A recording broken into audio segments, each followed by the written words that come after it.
are your favorite 1980s sex comedies?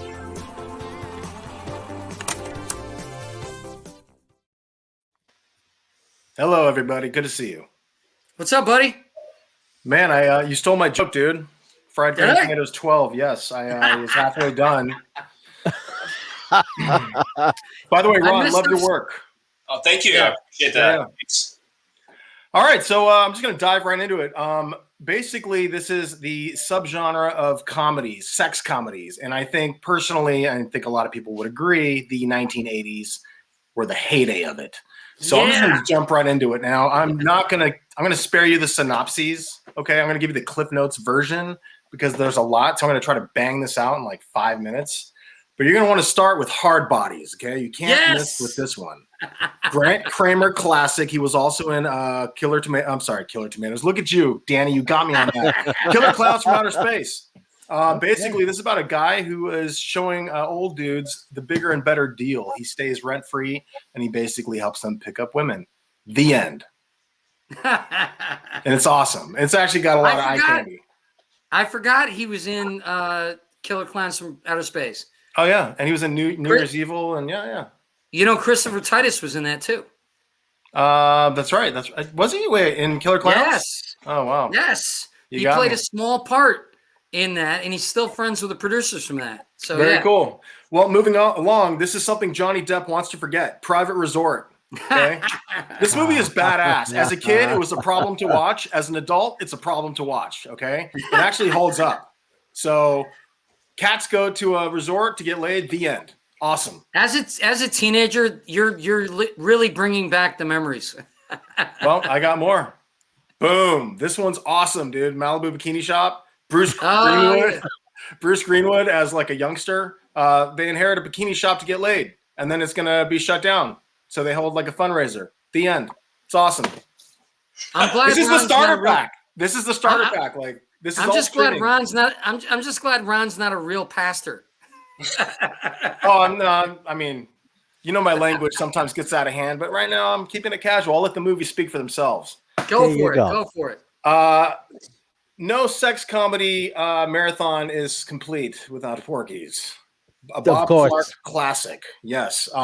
This movie has a lot going for it, and you just got to dive right into it. It's a 50s era classic, and it's just awesome. So I remember the first time I saw it, there was a drive-in called the Mohawk Drive-In. Cheers. And there was in the back, there was a place where us young'uns could like peek through and watch all the nude scenes. I'm not surprised. Good work.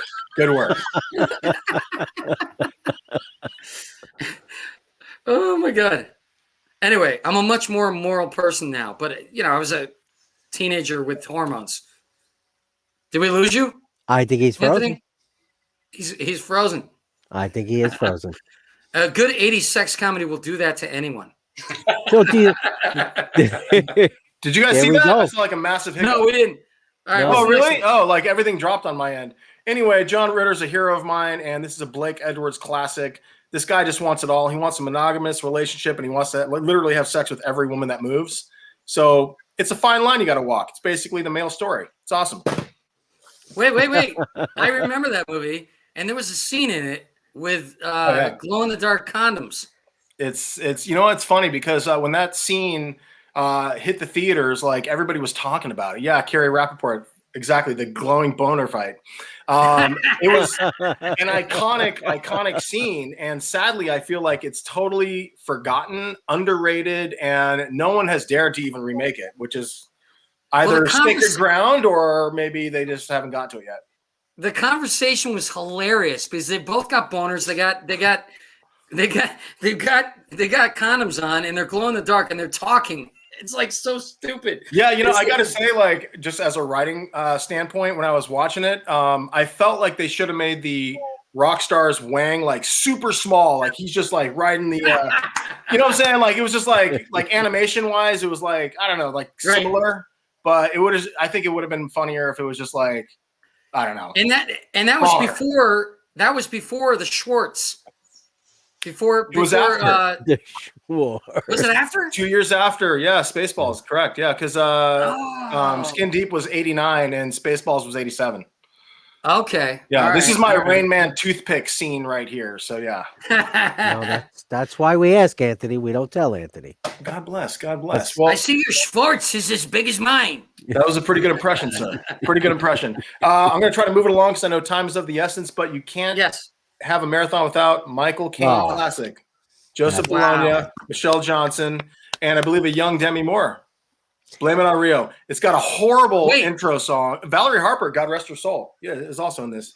But it's got a horrible intro song. But beyond that, this movie is awesome. So if you have never seen it, do yourself a favor. Shot on location in Brazil.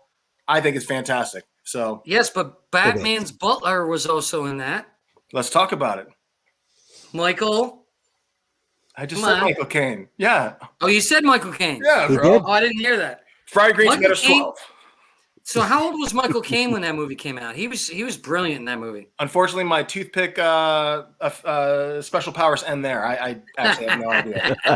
So, That was the one. That was when my parents had the adult channels, and I was trying to sneak in and watch stuff like that.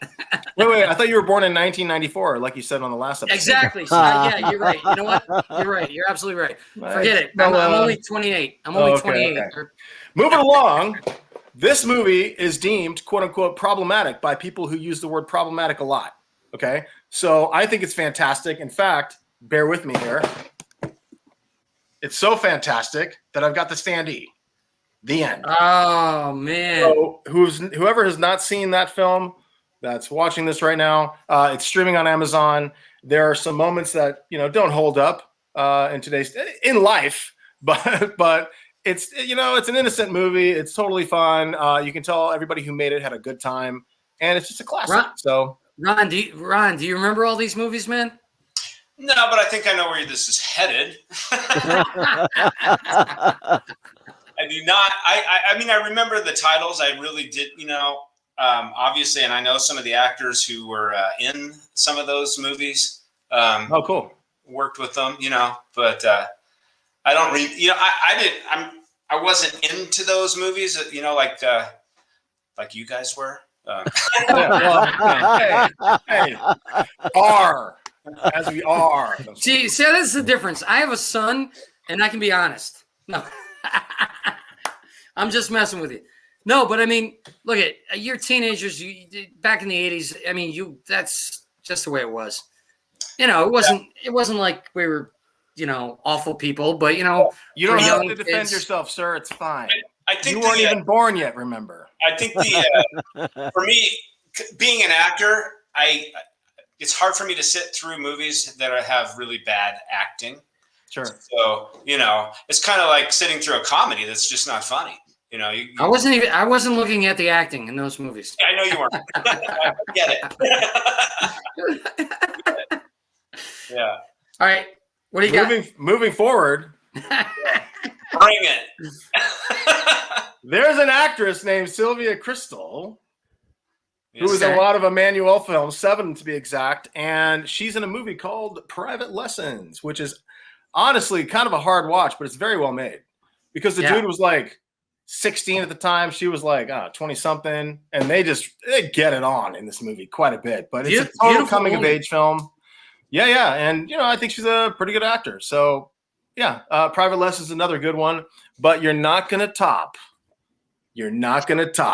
The Big Bet, starring Ron Thomas. There it is. There it is. Man, this guy over here. I should have led with this. I buried the lead. I should have led with it. If you want to see a kind of Shakespearean kind of twist retelling, The Big Bet, you could actually it's either streaming. You could probably find it on YouTube. You can find a lot of these movies on YouTube. Or you could just buy it. I like the physical version. But I will say, if you want to see Ron also doing some kick-ass karate work, you do a sweet roundhouse or two towards the end. No spoilers, but spoilers. Yeah. So I'll never forget filming. It's lucky I didn't have to get naked in that, by the way. So if that's what you're going for, don't. Spoiler alert. But half our audience just walked away right now, bro. I remember spin kicking that locker shut. Nice. I always remember filming that. That was a lot of fun. Yeah. Well, it actually looked like you hit your face on the locker when you propelled backward, but that's just acting. That was just great stunt work. Nice.